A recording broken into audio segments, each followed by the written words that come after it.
Hello and welcome to another color with me as I color Merida from Brave. And it is number 30 from the Coloriages Mystères Petites Poupées book. It's one of the square books. And here are the colors if you're interested. And let's get started. I started with the whites. And with these coloring books, I actually like to take a picture of the solution and have it as a reference for all the different white sections so that I can get them in one go. But I always miss some. So yeah, I'm just going through all the different white parts here. The reason that I chose to color this picture specifically was because I've been raving about the dark blues and greens from Guangna for the last few pictures. So I decided that I would actually find a picture that uses a lot of them. And so this one has a lot of deep, deep blues and greens, so I thought it'd be perfect. And looking at them, I love this color for the sky. And this is the lighter of the colors for the sky, which is super exciting.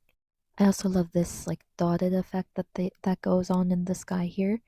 That I've noticed a lot in this book as well as the Pokemon book. And here I'm coloring the darker color of the sky, and I noticed that this color, as well as the other blue, they kind of lighten as they dry. So when I first started coloring, I was kind of surprised by how dark this was. It almost looked black, but over time it developed into this really rich blue that was distinctly blue and not black, which is good. I also watched Brave recently for this, and it's so fun. Merida's hair is just so bouncy and insane, and I love it. I feel like this picture doesn't just do justice to her hair. And I realized that Merida is the only Pixar princess. I even Googled it to verify, and she is. The princesses from the Bug's Life were pre Disney acquisition, so I think they don't really count as Disney princesses, and I guess we don't really have bug princesses. And look at these greens and blues, they're so good. The lighter one that's the furthest back was kind of light, so I had to go over it a couple times, but the deep green for the tree was really nice to work with, just one pass. Beautiful, deep, dark, opaque color. And this color as well for the grass was just worked so well. I really chose a really good picture for this. And it was super fun to color. It's straightforward, not too big sections. I get really bored during really big sections, I realized during my Inside Out Sadness coloring. And so I like that there's enough interesting stuff going on, but it's not so complicated like some of the Pokemon backgrounds. So this was really, really fun to color. And this color as well is just so opaque and beautiful. It's so fun to work with. And these will-o-wisps look so fun. I love that they're included in here, and they really do glow with the darkness around them. They have a very, very distinct glowing look that I love. And um, going back to Merida, she not only is the only Pixar princess, but she also was the first female lead in a Pixar film, which is, looking back, is surprising because there are so many now. I feel like a lot of Pixar films, including the newest Hopper's film, has female leads, and back then, yeah, like they really didn't. So she's perfect to color for International Women's Day. She really led the way for all these other female leads to lead Pixar films. And if you haven't watched Hoppers, you should go watch it. I loved it so much. It's one of my favorite Pixar films now. I like laughed, I cried. It was so good. So you should definitely go watch it if you haven't or make plans to. The rocks in here were not that fun to color because the lighter color is one of the ones I don't like from Guangna, and then they're just kind of boring. So I just kind of got through them so that I can get to the fun parts, including Merida. And as always, I'm never sure whether I chose the right hue for the skin. So I just kind of rolled with it and made sure that I colored all the sections. And I colored several times to make sure that I got an even color, a coat for her skin. And this dress is, this blue is just so good. I love how deep it is, but also how blue it is. I think it's perfect. I wish more of these pictures had this.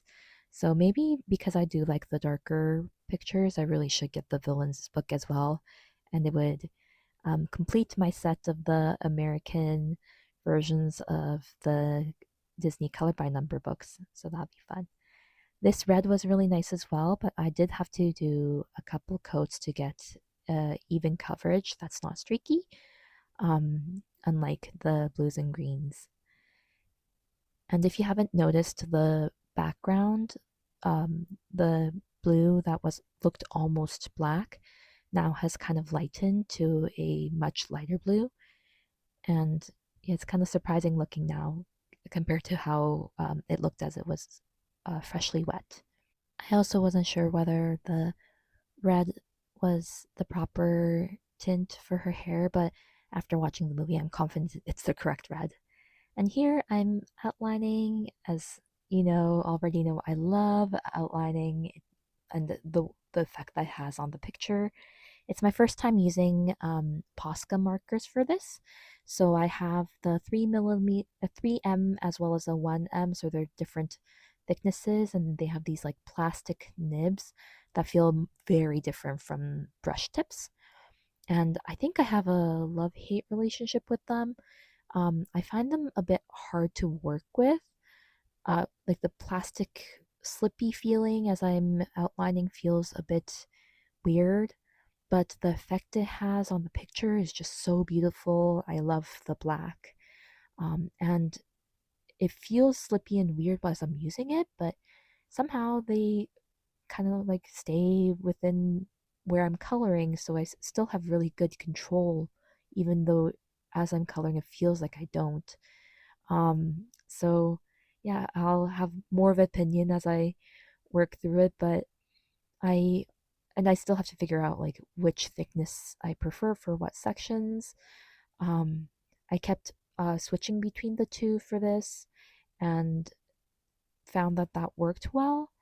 But yeah, like for the hand section, I definitely used the thinner one, and then I think for this section, I have the thicker one right here. Um, I'll update you as I keep using them, and also I do cover my pictures with, or I have for some of them with like a acrylic spray. So I don't know how it's going to react chemically with this Posca marker. So I'll update you on that as well later. I haven't done it for this picture yet. I like to do them in batches because it's like a very stinky process. It gets everything smelling like nail polish. And I love her eyes here as always. I really love the way that the illustrator has done this book. And the hair is, I love the curls in the hair. I feel like the literal like here, like the curlies that they put in to kind of like emphasize how um rowdy her hair is. And here's the final product. I'm so happy with it, and happy International Women's Day to everyone who celebrates. If you liked this color with me, please like and subscribe for more similar content. I upload on Mondays and Thursdays. Bye!